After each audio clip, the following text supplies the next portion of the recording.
Welcome to Rajapalayam recipes. இன்றைக்கி லஞ்சுக்கு என்ன பண்ணுறோன்னா, ஒரு சோயா சங்க்ஸ் வச்சு ஒரு சுக்கா.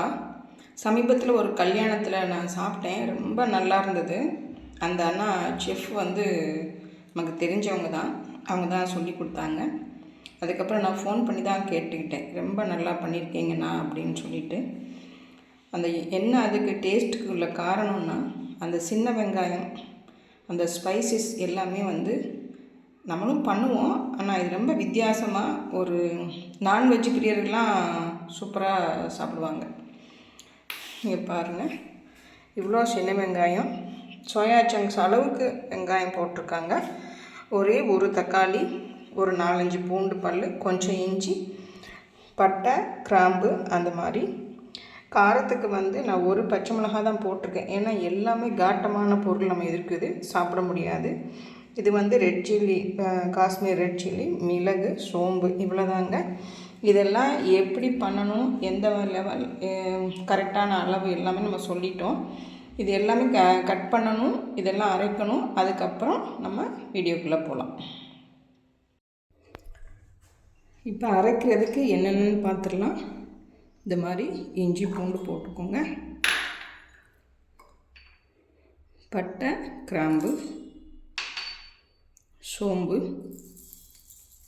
கொஞ்சம் தாளிக்கிறதுக்கு வச்சுக்கலாம். அதே மாதிரி மிளகு. இது மிளகு தான் தூக்கலாக இருக்கும். இந்த மழை காலத்துக்கு இந்த மாதிரி சாப்பிட்டா கொஞ்சம் நல்லா இருக்கும்னு சொல்லிட்டு இது நான் பண்ணுறேன். இதில் ஒரு ஸ்பூன் மல்லிப்பொடி போட்டுக்கலாம். இந்த மாதிரி கோபுரமாக ஒரு ஸ்பூன் மல்லிப்பொடி போட்டுக்கோங்க.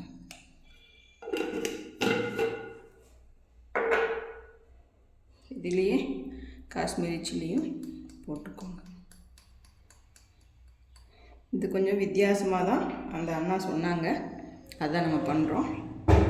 இதுக்கு தண்ணி விடாமல் ஃபஸ்ட்டு அரைச்சிக்கலாம், அதுக்கப்புறம் தண்ணி போட்டு நல்லா ஃபைன் பேஸ்ட்டாக அரைச்சிக்கலாம்.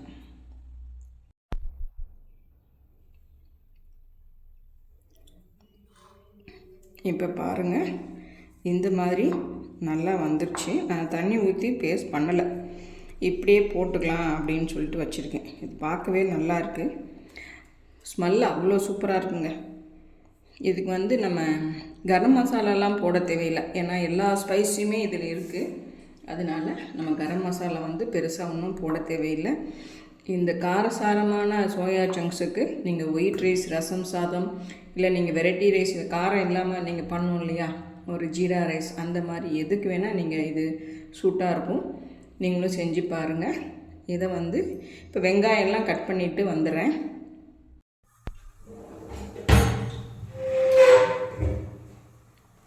இப்போ ஸ்டவ் ஆன் பண்ணிக்கலாம். ஆன் பண்ணிவிட்டு செக்கு கடலெண்ணெய் ஒரு 2 ஸ்பூன் ஊற்றலாம். ஊற்றிட்டு தாளிக்கிறதுக்கு நம்ம அரைக்கும் போது கொஞ்சம் மிச்சம் வச்சுருந்தோம் பார்த்திங்களா, இந்த மாதிரி இந்த சோம்பு போடலாம்.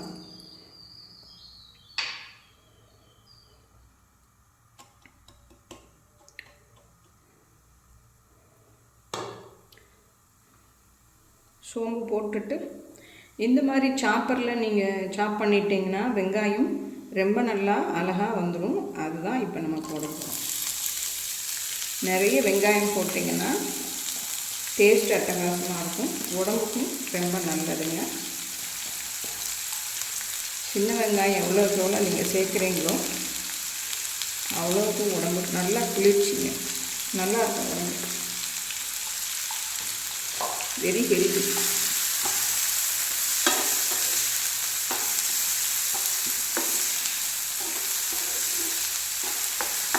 இந்த சுக்கா நிஜமாகவே நான் வேறு மாதிரி செய்வேன், இவங்க இந்த மாதிரி பண்ணுறது அட்டகாசமாக இருக்குது, ரொம்ப ஈஸியும் கூட. இது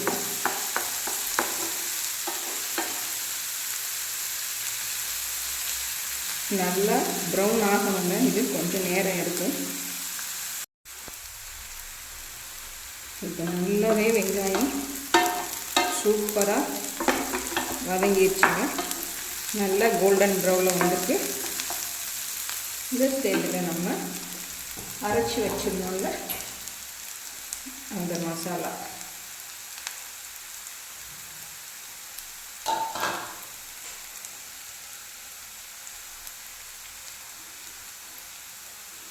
நல்ல ஒரு வாசமாக இருக்குதுங்க இது.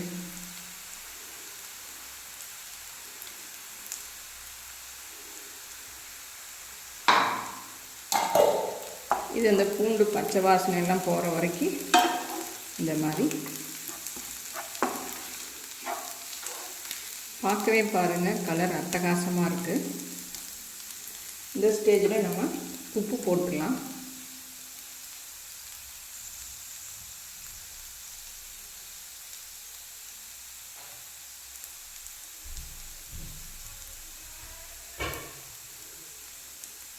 கொஞ்சம் போட்டுட்டு அப்புறம் பார்த்து போட்டுக்கலாங்க.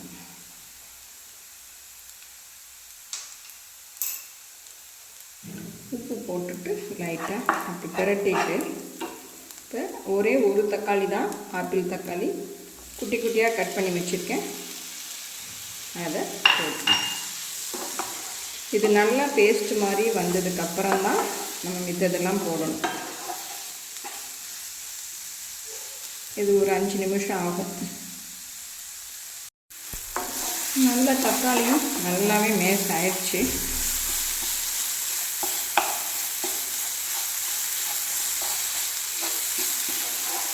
பாருங்கள், எல்லாமே தண்ணியெல்லாம் ஒன்றும் இல்லாமல் அந்த மாதிரி சூப்பராக வந்துருக்கு. இந்த ஸ்டேஜில் கட் பண்ணி வச்சுருக்க சோயா சங்க்ஸ் போட்டுக்கலாம்.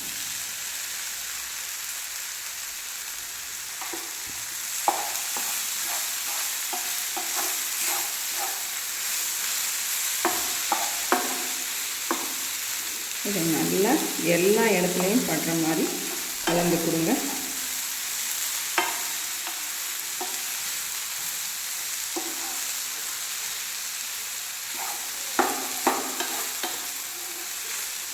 இப்போ இது எல்லாமே வந்து ஒன்று சேர வரணும் அப்படின்னா கொஞ்சம் தண்ணி தெளிச்சுக்கலாங்க.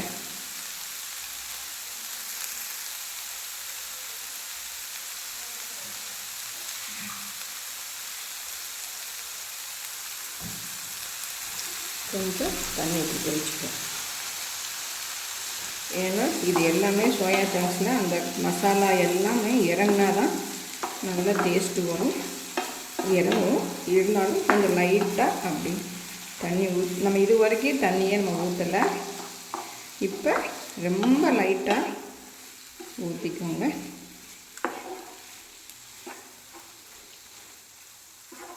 ஊற்றிட்டு இப்போ லைட் உப்பு பார்த்துடலாம்.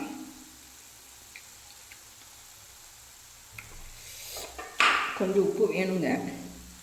இப்போ லாஸ்ட்டாக வந்து பெப்பர் ஃப்ரை அப்படின்னால நம்ம நிறைய கொஞ்சம் இப்படி பெப்பர் பவுட்ரு போட்டுடலாம்.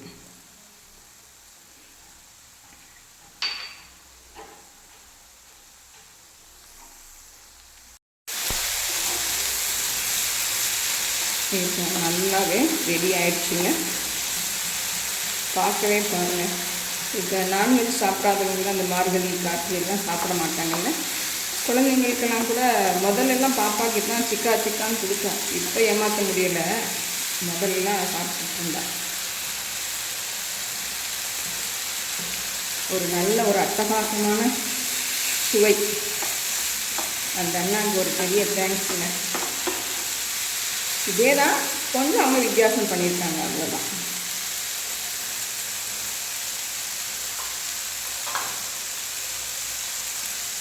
இப்போ நல்லா ஒரு கைப்பிடி அளவு கொத்தமல்லி எடுத்து வச்சுப்போம். இதை தூவிட்டு இறக்கிட வேண்டியதான். நம்ம soya chunks pepper fry ready ஆகிடுச்சிங்க. இந்த மழை காலத்துக்கு வந்து இந்த மாதிரி காரசாரமாக நீங்கள் ரசம் சாதம் கூட பால் சாதம் கூட சாப்பிட்டீங்கன்னா அட்டகாசமாக இருக்கும். ஒரு நீங்கள் ஃப்ரைட் ரைஸ் அது மாதிரி கூட இது எடுத்துக்கலாம். ரொம்ப சுவையாக இருக்குது. நீங்களும் இதை மாதிரி செஞ்சு பார்த்துட்டு எனக்கு கமெண்ட் பண்ணுங்கள். தேங்க்யூ.